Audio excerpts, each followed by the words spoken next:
Mr. Erdogan in Turkey. And I wish people would look at the remarks that he's made over the last couple of weeks. And he said several things that everyone should listen to this man. He is not hot air. He's real. He leads the Muslim Brotherhood in the Middle East. He leads it in North America. He is a believer. He is quite serious. And he said recently, speaking directly to Netanyahu, you, Mr. Netanyahu, are finished. You're gone. We are not talking to you anymore. It's over.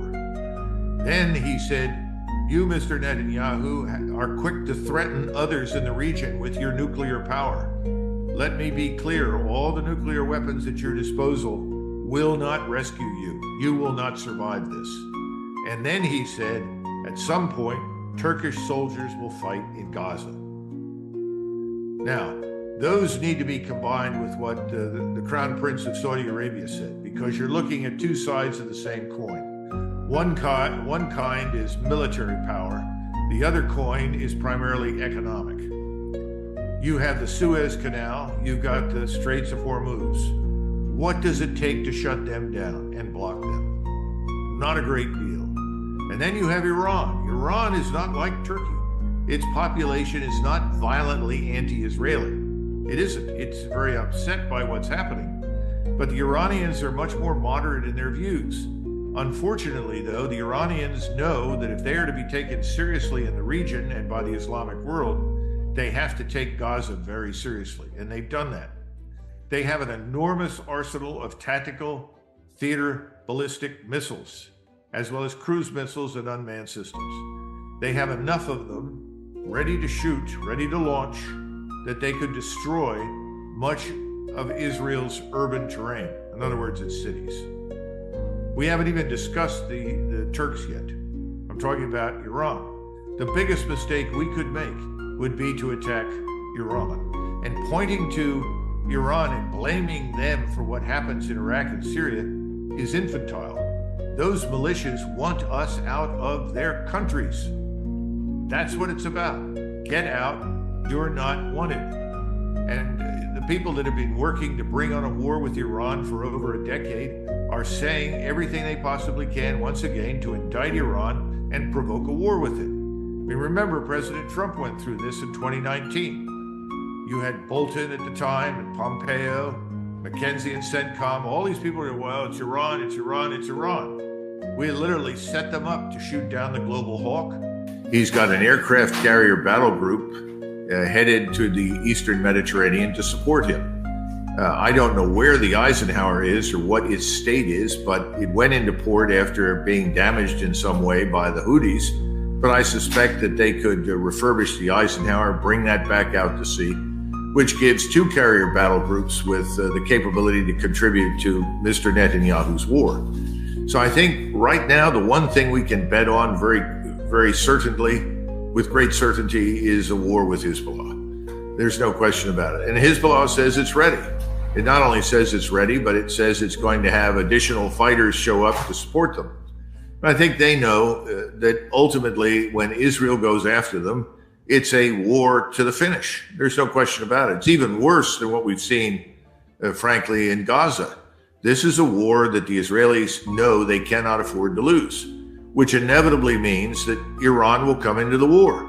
Now, I don't know if the Israelis will open hostilities against Hezbollah with the use of a quote-unquote tactical nuclear weapon, but I would not rule it out. They know that the Hezbollah is heavily dug in, very well prepared, and has a multitude of weapons that they can hurl at Israel that could level large parts of Haifa as well as Tel Aviv, where most of the Israelis are now concentrated, because most of the Israelis have left the south, moved further into the center, and the same thing has happened with Israelis living in the north. They've pulled out and moved further into the center, which means these are even more dangerously lucrative targets if Hezbollah responds in an all-out war against the Israelis. And they also know that there's a very high probability that if Hezbollah is in a fight to the finish with the Israelis and Iran comes in, that Russia is not going to allow Iran to be destroyed by us. It will stand by Iran. And then there's something else that's very interesting. It strikes me that very few Americans are looking at Cyprus right now. Cyprus is the unsinkable aircraft carrier in the Eastern Mediterranean for Israel. The Greeks have made it very clear, the Greeks control half the island, that those bases will be accessible by the Israelis. Well, as soon as that occurs, I think the Turks are suddenly going to say that's unacceptable to them, especially since those bases will be used for strikes against Hezbollah. Then it seems very probable that the Turks will finally dust off their equipment and decide to enter the war. And that's an incredible development that will not necessarily globalize the war, but it will certainly regionalize it in a way that we have not seen in the past. Well, years ago in the 1960s, there was an intervention in Cyprus. The Turks actually came in and went to war to protect the Turkish population on Cyprus from the Greeks. And I think this is something that Americans should revisit and look at very carefully. We've had some measure of stability on the island, but it's another one of these open sores. It's similar to the arrangements that we've made in the Balkans. We've managed to come up with an arrangement that would temporarily cause parties to cease fire, but we haven't solved anything. And the Cyprus problem has never really been solved. And so I think this is an opportunity for the Turks to come in and solve the problem in ways that they wanted to do years ago. They were prevented from it by us. And the Turks at that point valued their position in NATO as so much that they wouldn't risk it in an all-out war to seize control of Cyprus. But that goes away if the Israelis move in and start using those bases. At the same time, the European Union promised Turkey that at some point it would enter the European Union, but there was never any real intention to admit the Turks to Europe. And with the mass migration of Muslims out of the Middle East and North Africa into Europe, that's even less likely now. So the bottom line is, I think the next step in this war is an all-out war on the part of Israel and Hezbollah against each other.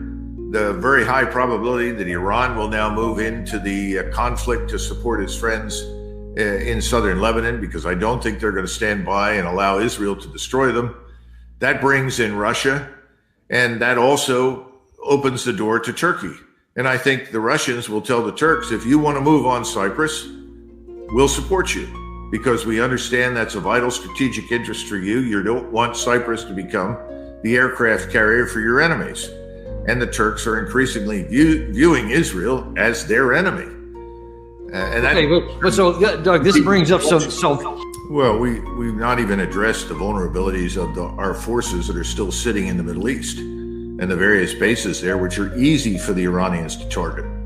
The Iranians have always exercised restraint when they saw that they were walking up to the edge, and we would do the same thing. We always walked up to the edge, but then we said no, because it's really not in the interest of the United States to be at war with Iran. Today, the problem for us is it's not just Iran, it's virtually the whole region that's turning against us. We have no interest that would bring us into war with the Muslim Arabs on the peninsula, as well as Iran, or for that matter, the Turks. We have no interest whatsoever in that. We have an interest in finding a way to stop this. But here's an important point to keep in mind, and I have to quote John Mearsheimer, who said it very, very well. If our interests and Israel's interests were actually aligned, there would be no requirement or need for an Israel lobby.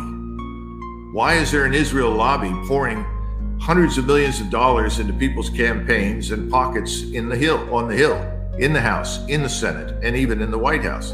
Because the interests do not align. So they have to be artificially constructed. And that's an artificial construct right now. And I think once the American people discover what's going on, and they'll probably discover after we begin to take losses at sea, there's going to be hell to pay in Washington.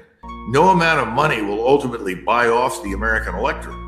The American electorate is not going to be pleased if we take heavy casualties. And I think that's a real possibility. And again, I go back to Russia doesn't have to engage directly. They can support Iran, and they can also support the Turks. And the Turks are going to be very unhappy about these developments on Cyprus. The Turks are already watching carefully to their eastern border, where the Israelis have been hard at work, as well as we, in inspiring the Kurds to attack Turkey. And why would they do that? Because that's a distraction. That diverts resources in Turkey away from potentially being used against Israel. But it's a rather silly notion because Turkey is a great power. There are 80 million Turks. They have almost inexhaustible reserves of manpower. The willingness to fight in Turkey against Israel and us is enormous. You and I talked years ago about the Turkish cinema that was turning out films of Americans attacking in northern Iraq and being defeated by handfuls of Turkish troops who bravely resisted the Americans. These were sellout deals in Turkey. They were immensely popular. We don't have very many friends left in the world. We certainly don't have strategic partners that see this confluence of interest with us anymore. They see us as a catalyst for conflict and crisis. Everything is disintegrating that we touch. Well, I'm tempted to say no, but I think there's a distinct possibility that the Israelis will use a tactical nuclear weapon, at least one or two, to devastate southern Lebanon.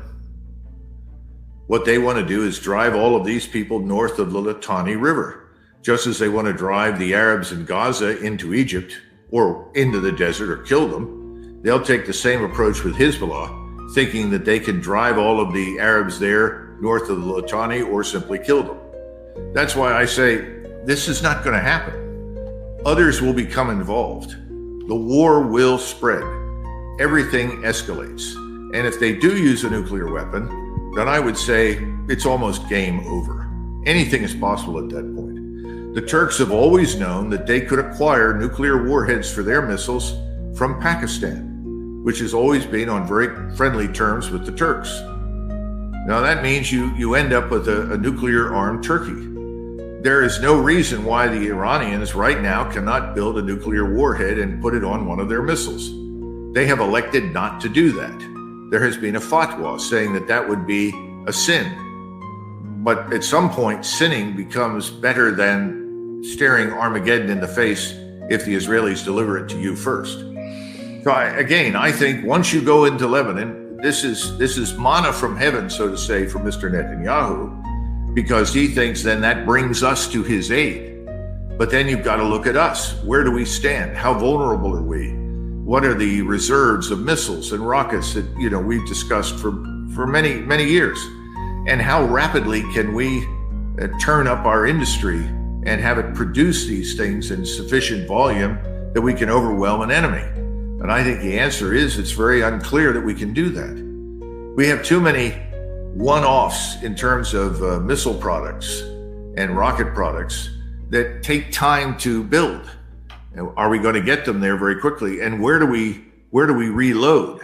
Whose ports do we use? How are we going to be received? We're lucky that we were able to put into a Saudi port. I think it's Jeddah with the Eisenhower. But in the event of such a war, what will the Saudis say to us? Are they going to support us? Seems doubtful. Is anybody down in the South going to support anything that we do against Israel? Unlikely. Where do we stand then with the Italians and the Greeks? Well, the Greeks may well be dragged into the war because of Cyprus. But how much do we have on hand in Greece? Warfare has changed. This is the other thing we've talked about before over and over and over again. And I think, our mutual friend Alex has done an excellent job of explaining what are the needs of modern warfare. Some of them are good old industrial power, scientific industrial production and manufacturing that we don't have. But in addition to that, we don't seem to understand that everything we do is visible. Space-based surveillance eliminates surprise on the strategic and operational levels. It's not there. And that ability is not unique to us. The Russians have it, the Iranians have it, the Chinese have it, and the predisposition to share that information in real time is very large.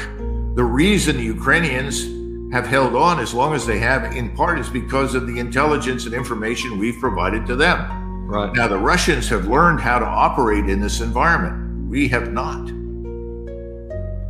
Yeah. And then again, there's the question of do the Russians and others suddenly decide to disrupt our satellites? And that's kind of a lose-lose for everybody. Yeah. Once you start destroying satellites, everybody's satellites can go away.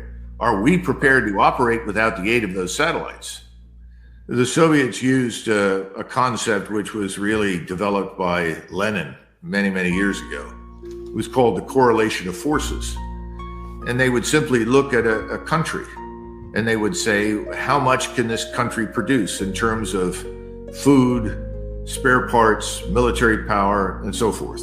Then they would say, how much manpower can it produce? Then where is it? What's its proximity to us?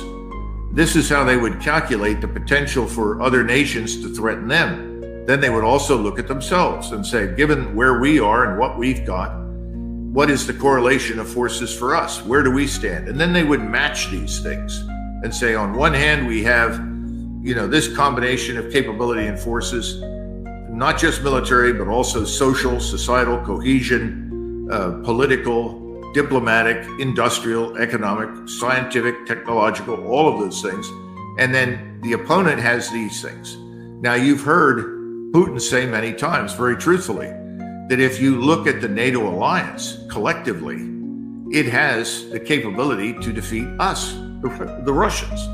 But there's a problem. NATO is never being united. NATO does not have a unified military command structure. NATO forces do not all obey orders from one source. They all have national authorities over them. And NATO has not exploited its military potential, either scientifically, technologically, industrially, or in terms of manpower. Ergo, if you look at the correlation of forces, it favors Russia, not NATO and not us. If you go into the Middle East, you have to ask the question, what is the correlation of forces for Israel versus everyone else? Well, versus everyone else, it doesn't look very good.